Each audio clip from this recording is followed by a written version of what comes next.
thing I would like for Brother Abdul Rakib to do is to be quiet, because you're dead. That was a joke. Gotta cut a joke in that, you know? Okay. So deceased, you know, he's deceased. The first thing we do, we come and we approach the body. Now I know you probably heard of some other things, but I only know of what is correct. With Dalil, you press on the stomach. You press on the stomach. Whether it's male or female, you press on the stomach first. And what is that for? You press real gentle. You press real gentle. You press gently, gently, because that's going to remove whatever has to come out of those two parts, see, of the body. After that, excuse me because I'm like moving too fast. We cover the aura, okay? Another thing, if I make a mistake, brothers see this and you know this, please stop me. The sisters always say, no, brother, said, don't you do this first? As long as you have dalil, you got to have proof before you correct anybody, okay? As long as you got dalil, you can say, well, you know, you're not doing this right. See, I forgot that, you see? But see, the brothers here are somewhat new also. We're all learning. I'm learning too. Their job was to correct me before I even got started. See? But they didn't know. Maybe they forgot. Allahu Alam. They were supposed to say, hey, Sheikh, hold up.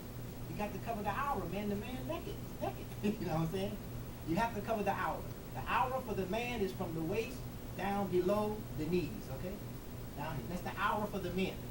As the sisters know, the aura for the women is where? From the neck down to the ankle. Below the ankle, okay? That's the aura for the women, okay? And I can't really get into the sisters too much. All I know is that, you know, the sisters know that they use 5 pieces of cloth to shroud the women, 5 pieces of cloth, or more if necessary.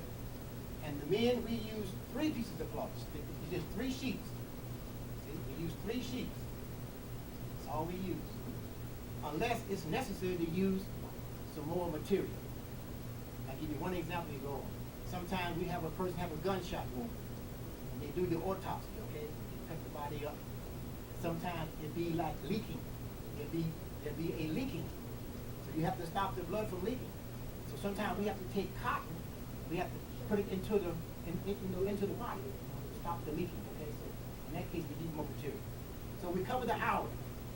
After covering the aura, then we press on the stomach. We press on the stomach, okay? Okay.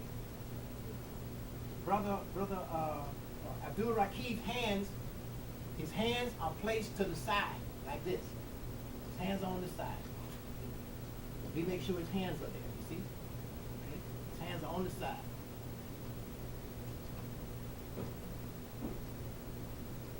Now, we have to make sure that we're ready to proceed.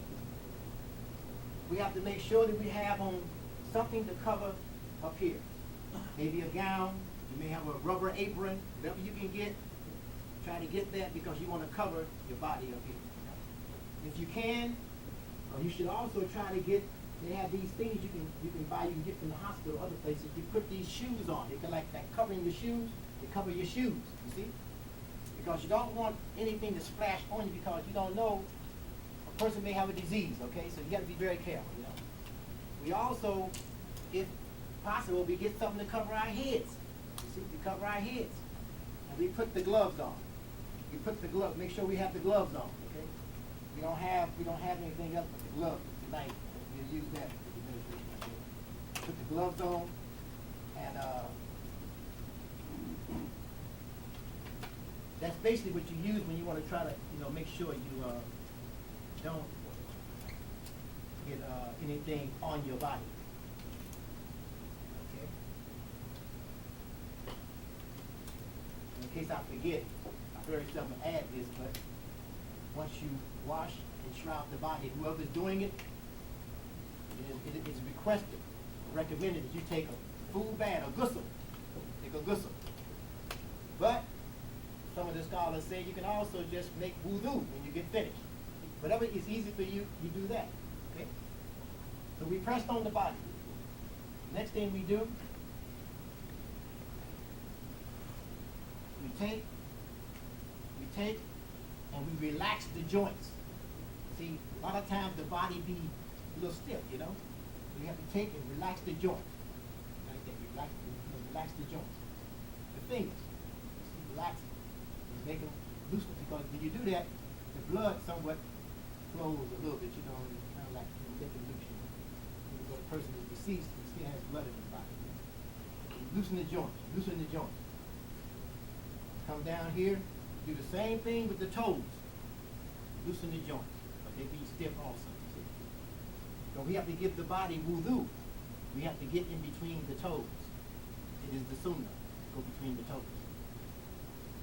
Okay, like this. Then we come and begin to give the body what is called istinja. We have to wash the private parts. We start from the right side.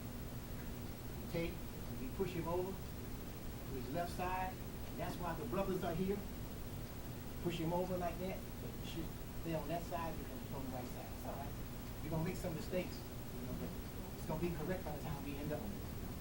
So you're going to get him from here, the shoulder right here. Like you see. You're going to get him over here, the leg. You're going to roll him over gently. Gently. See, like this here, okay? Sisters can see that. And what I do with the left hand, I commit to washing the private parts. I'm not looking at his private parts. I know where to wash. You don't look. You see? You just take the soap and the water and you wash. You wash the private parts. You see? You wash. You see? Until you think it's clean. When you got soap and water now, you wash it. Bring it back over like this here.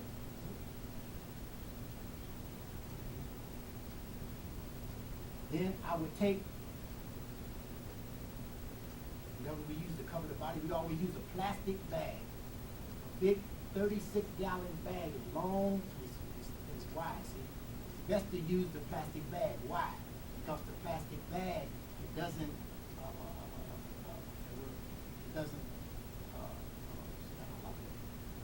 suck in the water, before a better word. Absorb the water, you see?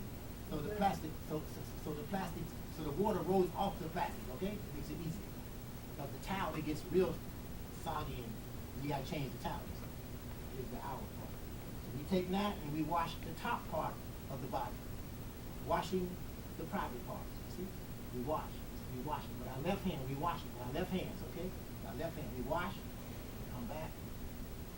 Most times we have available a hose. If not a hose, we use a sponge. We come back and we do that really while he's already up, you know, and we rinse the private parts. We rinse them off, you see? We come back and begin now to perform the wudu. The wudu. Okay?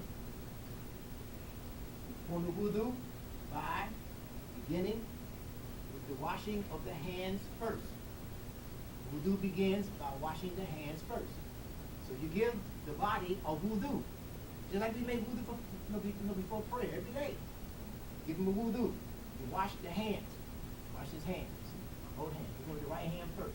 I'm doing this. See? I'm washing the hands. Hamza is helping me. I'm calling him when I need him. Okay? My brother here, I'm calling him when I need him, okay? You see?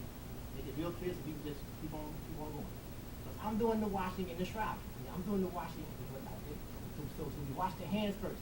The right hand first, the left hand, or both together, you know, but in this case we do one hand at a time, okay? After we wash the hands, we continue giving the wudu. We take the water into our right hand. We don't pour the water in his mouth. We do not pour the water in his mouth. We just kind of like put it around his lips and wet it. Then we rub it like in his nose, you know? Rub it in his nose like, you know?